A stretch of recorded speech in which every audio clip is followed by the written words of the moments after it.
I think it's also important to look at what was happening before Othniel was raised up. We know who he is. He's a judge. And he's raised up because the people are crying out.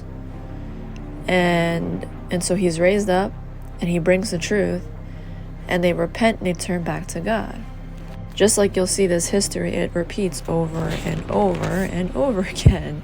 Okay, we're actually going to start at chapter 2 in the book of Judges.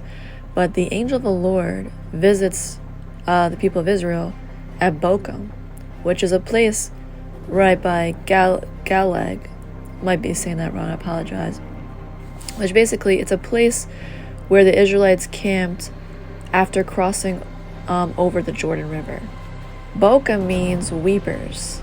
So the angel of the Lord went up to Galag, to Bochum, which means reapers, and said, I brought you up out of Egypt, and I led you into the land I swore to give you to your ancestors. I said, I will never break my covenant with you. And you shall not make a covenant with these people of this land, but you shall break down their altars. Yet you have disobeyed me. So if you go ahead, backwards, where Joshua is helped bringing the Israelites into the promised land, they're all supposed to have their inheritance for each part of the land. And the Lord tells them to drive out these people and destroy it completely. And we see when they disobey, there was a reason why the Lord told them to destroy it completely, because they became a snare and trap, and they started to worship these other gods. And also, it was not good for Israel. It was not good for Israel. We'll see that. Yet you have disobeyed me. Why have you done this? And I have also said, I will not drive them out before you. They will become traps for you. That's exactly what I said. And their gods will be a snare to you. So when the angel of the Lord had spoken these things to all the Israelites, the people wept aloud, and they called the place Bochum, there where they offered sacrifices to the Lord, which means weep. Disobedience and defeat. So after Joshua had dismissed the Israelites, they went to take possession of the land, each of their own inheritance. The people served the Lord throughout their lifetime, as Joshua, of the leader who outlived them and who had seen the great things the Lord had done for Israel. Joshua, son of Nun, the servant of the Lord, died at the age of 110, and they buried him in the land of his inheritance. And this makes me think about the book of Revelation, where we're going to enter into the promised land also. And we're all given gifts and rewards for our obedience. And the same thing is in the Old Testament. God promises gifts and rewards. If they obey, they can inherit the new land. Same thing in the New Testament. And we are gifted rewards for overcoming and repenting and turning away from wickedness. So, and I believe the Lord will raise up, just like you see in the book of Judges, because it says in the last days, I will pour out my spirit on all flesh. Your sons and daughters will prophesy. They'll have visions and dreams, and they will begin to prophesy in the last days. So I believe this is going to be like a reoccurrence thing.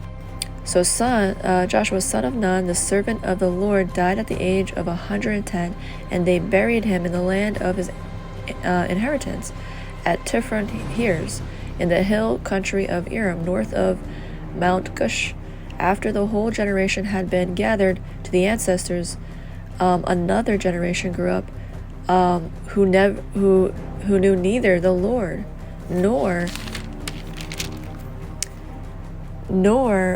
what he had done for Israel. So I had to just stop right here for a second. A lot of people do not know the truth about the gospel. A lot of people have gotten a watered down gospel, and they don't believe that God can help them, like Jesus Christ can deliver them from all areas in their life. Not just, like all areas in your life.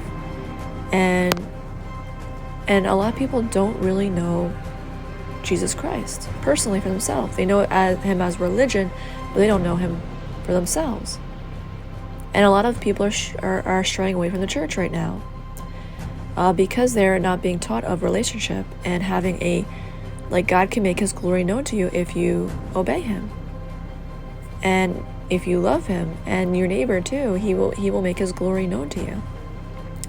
So now continuing with this, it says, then the Israelites did evil in the eyes of the Lord and served Baals, which is false gods. They forsook the Lord, the God of their ancestors who brought them out of Egypt, and they followed and worshipped various gods of the peoples around them. And to worship other gods is to serve them. Okay? We serve Christ, right? To serve other gods, it means to serve and obey. And by the way, God has feasts, so do these other gods. Just saying, just saying. They arose the Lord's anger because they forsook him and served Baal and Ishtar.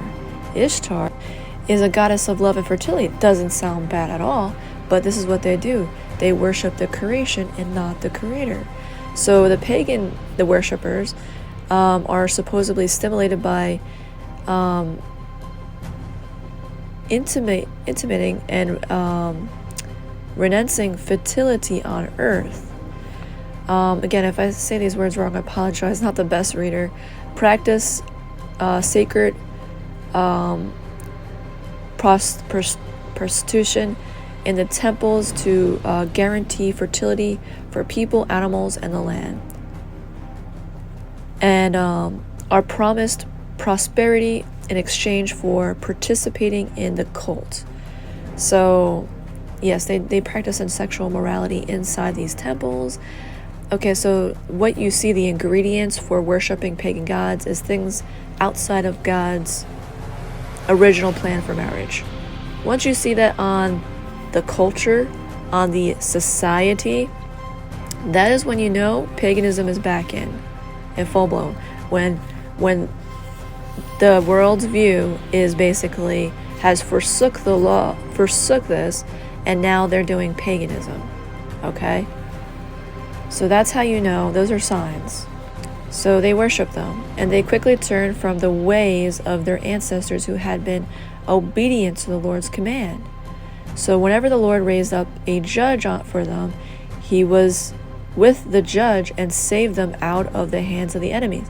As long as the judge lived, for the Lord relented because of their groaning under those who oppressed and afflicted them. So even though they were worshiping other gods, they're crying out because they're being oppressed and they're being afflicted. And God is still relenting, and he's sending judges among them to show them what they're doing is wrong, and they repent and they turn back to God. But when the judge died, the people returned to their ways. Okay, a lot of people believe that there's many ways. Jesus says, I'm the way, the truth, and the life. He says he's the only way, and it's no different than in the Old Testament. God, the God of Israel, is the only way. In paganism, they'll say multiple paths lead to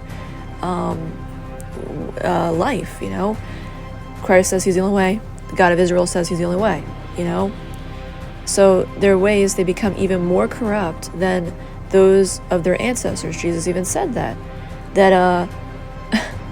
Nineveh, the people of Nineveh, are going to judge that wicked generation in the end times. Okay, because things get more wickeder, and it even says they invent ways of evil. So, but when the judges died, the people returned to their ways, even more corrupt than those of their ancestors, following other gods and serving them and worshiping them. Serving, again, I told you guys, serving is a form of worshiping them. Okay, and they refused to give up their evil practices, because they believe in their ways, they believe in their views, and they're stubborn in the heart. I'm hoping this is waking some people up right now. Let's not repeat history. Therefore, the Lord was angry with Israel because this nation was that it violated the covenant. Okay, I ordained for their ancestors, and they had not listened to me. No longer drive out before them any of the nations Joshua left when he died. I will use them to test Israel and see whether they will keep the ways of the Lord and walk in it as their ancestors did. The Lord had allowed the nations to remain. He did not drive them out at once by giving them into the hands of Joshua.